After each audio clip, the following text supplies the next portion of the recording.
Backstage.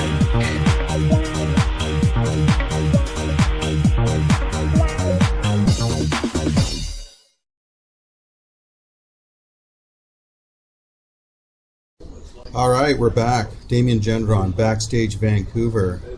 Who do we have here today? My name is Sasha Popov. I'm an independent director of photography and gaffer now. And I teach for Pull Focus Film School and Langara. Excellent, excellent. A little bit about you. How did you get into this? This is an interesting story. How I got into the film industry essentially is I answered a post in grade 10.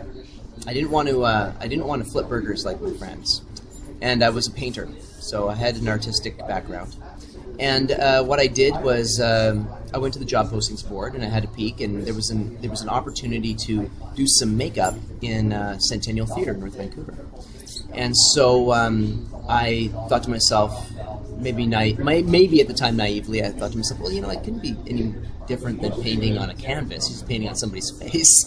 So I answered the post, went down there, and I met the key makeup. His name was Jim Brick, and we got along really well. And in fact, I was a little right. It was very much like painting on a canvas. Right. What they didn't have to teach me was pressure of brush, because I already understood that. They just had to teach me essentially the makeup technique. Right. And I picked that up real quick. And I worked there for a while, and then Jim took me onto set, and I experienced set, and I was like, wow. This is cool. Maybe I'd like to explore this avenue. So I then, from that point in time, left makeup and went on to do other things within the film industry, and I've done a lot of things. And settled into the photography department, and then worked my way up to director of photography in the independent realm, and lighting as well. So there you go. Wow. Yeah. It's been a lot of years. What keeps you doing it? The creativity. What keeps me doing it is I understood sort of my personality, and what I like to do is I can never really do the same thing for a long time.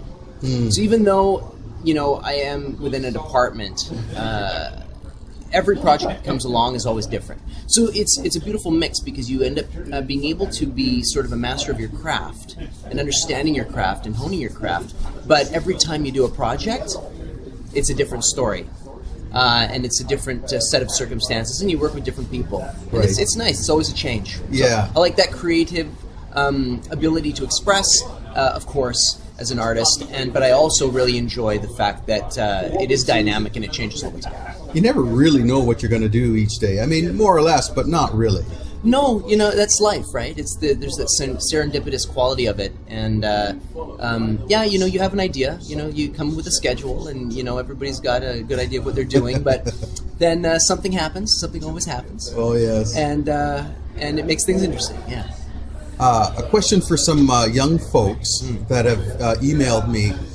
They're curious about going to some sort of film school. Yeah. One of the questions I get all the time is, generally, what's it like? But they say, how big are the classrooms, and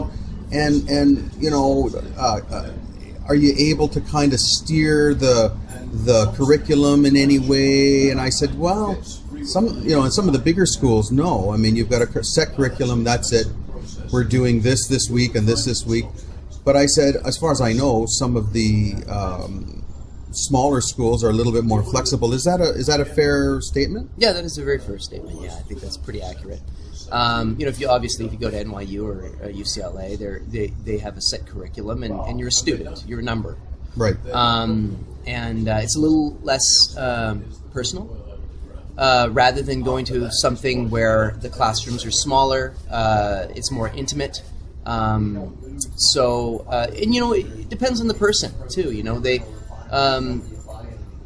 When there's more money being pumped into a school, you get bigger names and whatnot. But when you get to that intimate classroom situation, and practicum situation, your learning curve tends to skyrocket. Right. So it kind of depends on how you like things and how you like to learn, really, and how you do learn, understanding how you learn and what the best route for you to take is. Right. Yeah.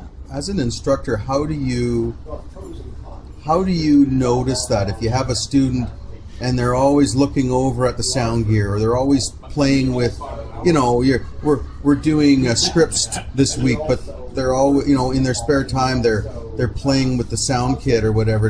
Is that a cue for you to maybe go, let's see how much interest there is there? Maybe that's where they really want to go. Yeah, well, as a teacher, what I do is before I start the program in general, my classes at least, I always ask the students, and I say, listen, I want to be able to facilitate for you what you'd like to learn. Right. If there's something that you want to learn or you're interested in, ask me. Because A, I've probably done it, or B, I know somebody who has done it, and I can put you in touch with them. Right. Or, and I'd like to be able to bring that into the curriculum. So, that's something I never had. I went to small schools, and I went to large schools for filmmaking and art, fine arts. So I always wanted to, said to myself, if I ever decide to teach at some point, I want to be able to give the students what I never had. Right. So yes, you do every once in a while see those students, and I'll say, hey, listen, if there's something you really want to try, then do it, try it, and your fellow students will probably appreciate it, because if there's somebody who really likes to do sound, for instance, and there's somebody who doesn't, well, if you're good at it, you hone your skill at it, fantastic. You got a job for life if you want it. Right. And all your peers are going to thank you for it. They're going to thank God I don't have to do it myself. Yeah. Yeah. So it's good. We always try and bring that into the curriculum. Yeah. Excellent. I know we were talking a little bit earlier about just generally preparing your students for the real world, and how it seems like to me that there's a lot of students that are not prepared. And how can we do that in terms of, how can we repair that in terms of maybe changing the curriculum side, but also changing the environment out here, creating a community, making some changes in the environment so that there's more room for these people, which is kind of what we're all about here at Backstage. But give us some of your ideas in that realm. Okay, well, it all kind of roots in the real world. What is the real world now? Right. It's that phrase is like really, it's very up in the air right now. Mm-hmm. Things are changing in our industry enormously fast. Oh, even the gear I'm using here. It's amazing. Yeah. 15 years ago, this wouldn't even be happening. No. Okay. So, and then acquisition and also presentation is changing as well. So, one of the questions that I have when I sit down with my students is, what do you want to do? Right. And a lot of them will say, I want to do completely independent work. I want to buy my own gear. And I want to go out and shoot documentary and shoot worldview imagery, and work in mixed media, and have my own production company. And it's basically, you want to be your own boss in the media industry. You want to have the freedom to do whatever you want. Right. Yeah. Okay, great.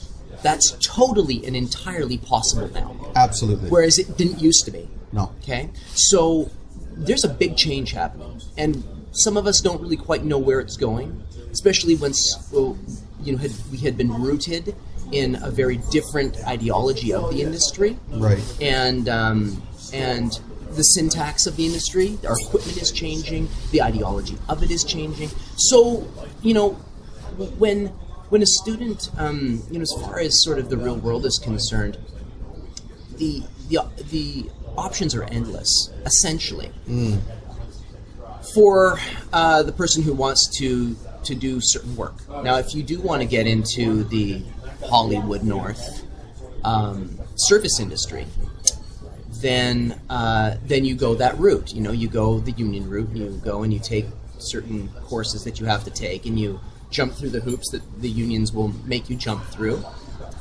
which can be frustrating. Oh yeah. I mean, you know, Damien, you were in it. I was in it.